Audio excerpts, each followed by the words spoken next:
Olá, eu sou o Gustavo Araújo, engenheiro de sistemas da Dell, e vamos fazer uma breve demonstração aqui do PowerFlex. Quando a gente loga na interface de gerência, a gente já cai no dashboard principal, tá? Onde a gente já tem uma visualização aqui da quantidade de IOPS sendo executada nesse cluster, uma visualização aqui de algumas métricas de performance aqui, como IOPS, bandwidth, latência da última hora, na linha do tempo, né? E aqui embaixo também mais algumas informações de IOPS, bandwidth separado por leitura e escrita, a banda sendo utilizada pela replicação e algumas outras métricas aqui de operações internas, como rebalanceamento e rebuild, tá? Que no caso não estão acontecendo nesse momento. Clicando aqui em saúde, a gente tem uma visualização de todos os componentes do cluster. Se a gente tivesse algum componente com algum erro, com alguma falha, algum warning, a gente veria aqui, tá? Então, a gente já tem uma visualização também do sistema como um todo. A gente já consegue identificar aqui que é um cluster composto por 4 SDS, né? Ou Storage Data Servers. 4 clients também, né? SD6, né? Storage Data Clients. A gente tem 5 volumes criados nesse cluster, 2 storage pools, criados em cima de 12 devices. Tá? A gente vai passar por cada um deles. Na parte de capacidade aqui, a gente também tem um breakdown aqui da capacidade útil, capacidade total, capacidade livre, e aqui a gente tem uma visualização dos savings também por conta de compression e theme provisioning. Tá? A gente vai fazer um drill down também nessas características. Indo para a parte aqui de SDS, a gente vê aqui aqueles 4 SDS que compõem o cluster, né, ou 4 nodes de storage que compõem o cluster, e a gente já tem bastante informação aqui nessa tela. Né? A gente consegue ver endereços IPs, o status, se estão saudáveis ou não, o status da conectividade, capacidade total, o protection domain que eles fazem parte, a capacidade utilizada e a quantidade de IOPS que cada um está executando. Tá? A gente consegue também customizar essa visualização aqui, incluindo ou removendo campos. Tá? O que a gente já consegue ver a partir dessa tela? Já está claro aqui que a capacidade em uso em cada um deles está extremamente balanceada e a quantidade de IOPS também, entre eles, está bastante equalizada aqui, tá? Balanceada. Isso demonstra, na verdade, a característica aí de manter um balanceamento tanto em capacidade quanto em utilização, né, de IOPS em todos os nodes do cluster. Né? Isso mostra aí o paralelismo, né, o paralelismo massivo que o PowerFlex possui. Né? Clicando aqui em um dos SDS, a gente tem um detalhamento aqui embaixo, mostrando a quantidade de IOPS de leitura escrita, né, que esse SDS está fazendo, banda, tamanho de bloco, né, tamanho de I/O, e também rebuild e rebalance, as tarefas, a banda, né, consumida por rebuild e rebalance desse node. Tá? Bom, passando aqui pelos SD6, tá? O Storage Data Clients, a gente também tem um detalhamento aqui, dá uma visão bastante similar à dos SDS, que também a gente consegue customizar essa visualização, incluindo ou removendo campos. Tá? E clicando em um dos SD6, ou dos clients, a gente já vê informações também detalhadas desse client. Né? Tanto uma topologia aqui dentro do sistema, informações de IOPS, bandwidth, IO size, latência e os volumes mapeados que esse device, que esse client tem. Tá. Bom, vamos ver agora a parte de volumes. Tá? Então, esses são os volumes que a gente tem criados no ambiente, tá? No cluster. E de novo, clicando num dos volumes, a gente tem o mesmo detalhamento aqui, né? Com as métricas, obviamente, relevantes a esse componente. Né? Então, a gente já vê que esse volume, RepVol1 aqui, ele está mapeado para o SDC1, né? Ele não tem nenhum snapshot, então a gente já consegue ver bastante detalhes aqui desse volume, né? Vamos simular a criação de um volume novo. Simular não, vamos executar, né, a criação de um volume novo, né? Test vol, por exemplo, o nome do volume, colocar um tamanho do volume aqui. Aqui a gente define se esse volume vai ser FIN ou FIC, né? E qual storage pool esse volume vai ser criado.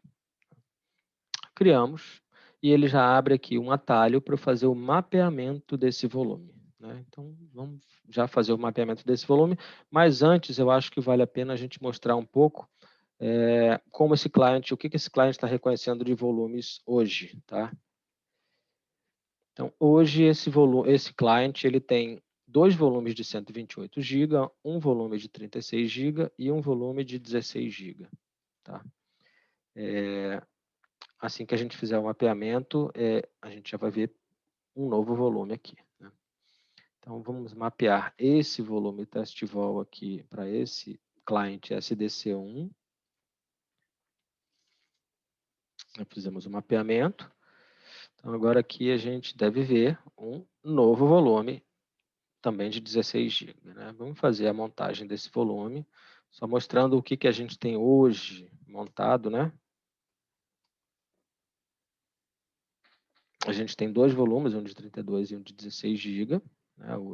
O SCNC e o SCND.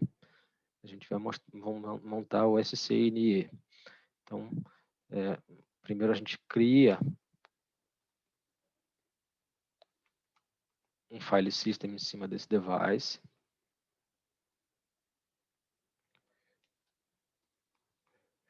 Cria um mount point. Esse mount point já existe no caso. E vamos fazer a montagem.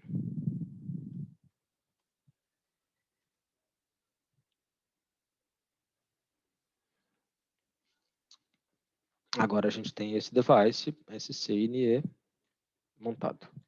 Tá? Tão simples quanto isso.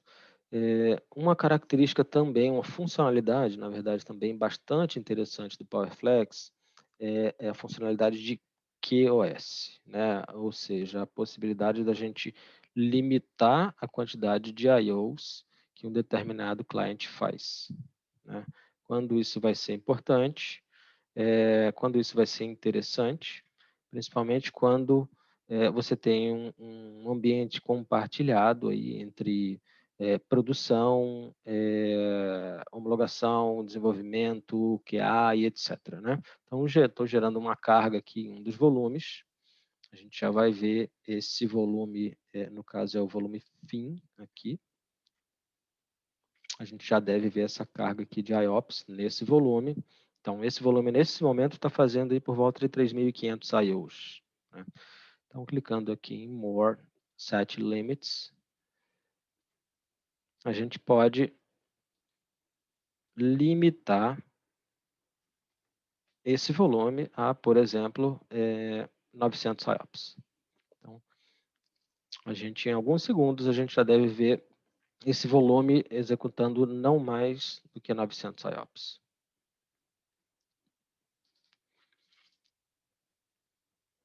E interessante mostrar aqui que isso tudo ocorre de forma transparente, né? Obviamente, o I/O não é interrompido, o acesso ao volume não é interrompido. Então, a gente continua fazendo I/O nesse volume, limitado a 900 IOPS.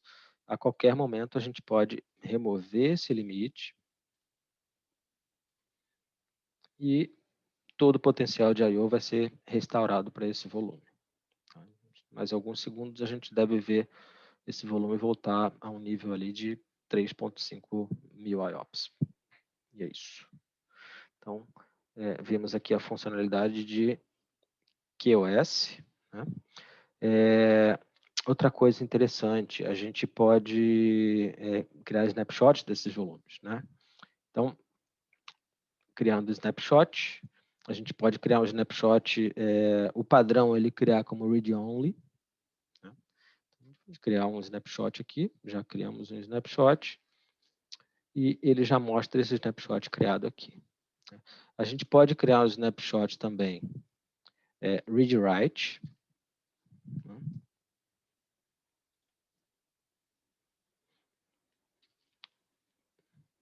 Ele já mostra aqui, se a gente colocar um campo de read-only aqui, a gente deve ver que o primeiro snapshot ele é read-only, o segundo snapshot é read-write.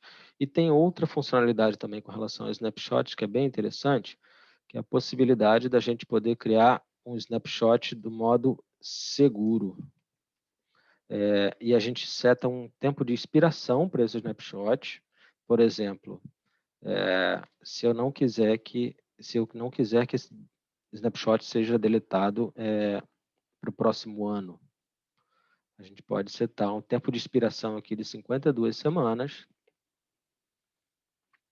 e antes da data de expiração desse snapshot, que nesse caso aqui é 10 de novembro de 2021, eu não vou conseguir deletar esse snapshot, né? A gente pode simular aqui a tentativa, né, de deleção desse snapshot. A gente vai ver que ele vai falhar, dizendo que é um volume snapshot, não pode, é um volume seguro, né, um snapshot seguro e não pode ser removido.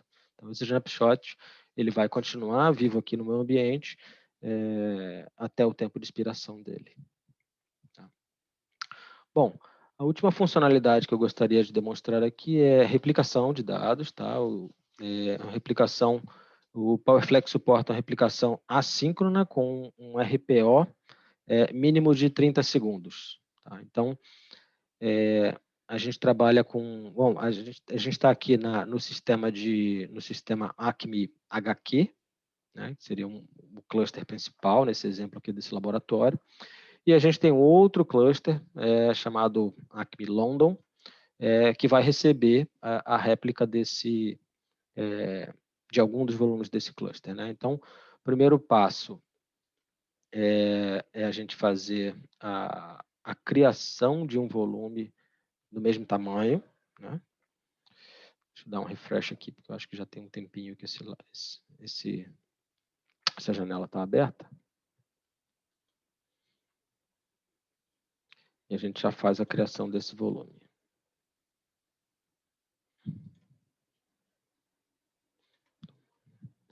Vamos abrir novamente aqui.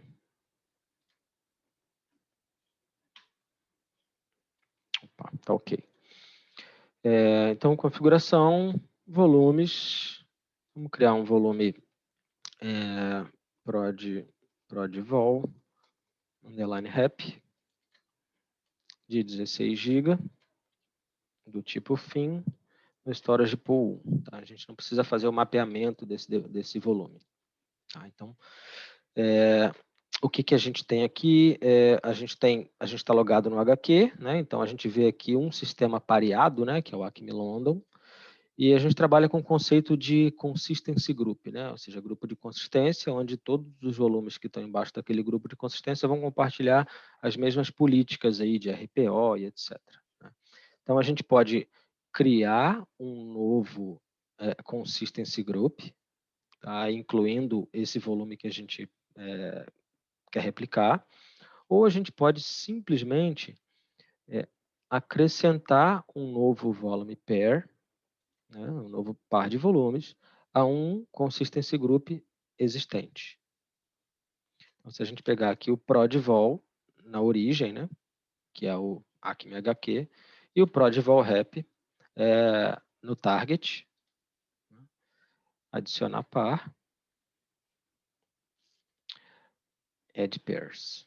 Então, agora aqui, nesse consistency group, né, a gente tem 2 volume pairs e ele já iniciou a cópia, ele está iniciando, na verdade, né, a cópia inicial, aqui a primeira cópia, né, o baseline, e a gente já deve ver o progresso dessa primeira cópia acontecendo. Ele está em 50%, ele vai terminar essa primeira cópia, esse baseline, essa cópia inicial, e depois ele vai manter uma cópia constante, né, para garantir o compliance desse RPO de 30 segundos que está configurado. Então, ele já terminou a primeira cópia aqui, né, a cópia inicial, e ele já entrou aqui no ciclo de atualizações para manter esse RPO. E o que é interessante aqui? Essa replicação ela é bidirecional, né? Ou seja, a gente tem dois consistency groups aqui, um onde a origem, o sistema origem é o HQ e o target é o London, e o outro é no sentido reverso, né? Onde o sistema de origem é London e o target é o HQ. Né? As políticas de RPO podem ser configuradas e alteradas a qualquer momento. A gente pode mudar isso aqui, por exemplo, para 45 segundos, o RPO. Nesse caso, ele vai continuar trabalhando, ele vai trabalhar mais leve, na verdade, né? Ele vai replicar com uma frequência menor, porque ele tem um RPO um pouquinho maior do que o configurado anteriormente, né? Então, daqui a pouco a gente deve ver esse lag aqui aumentar um pouquinho, talvez acima de 30 segundos. Né? E o lag do segundo consistency group se manter abaixo dos 30 segundos. Da mesma forma, a gente consegue alterar para menos, né? Voltando para os 30 segundos mínimo, né? E ele já vai entrar em compliance. Notem aqui que ele tem um percentual de compliance com RPO, né? E isso, obviamente, depende da quantidade de escritas na origem e a performance do link, né, entre os sistemas. Mas ele vai sempre se aproximar ao máximo, vai sempre tentar manter o compliance com esse RPO. Tá? Então, essa é a funcionalidade de replicação assíncrona do PowerFlex. Encerramos aqui o laboratório de demonstração das principais funcionalidades do PowerFlex. Obrigado.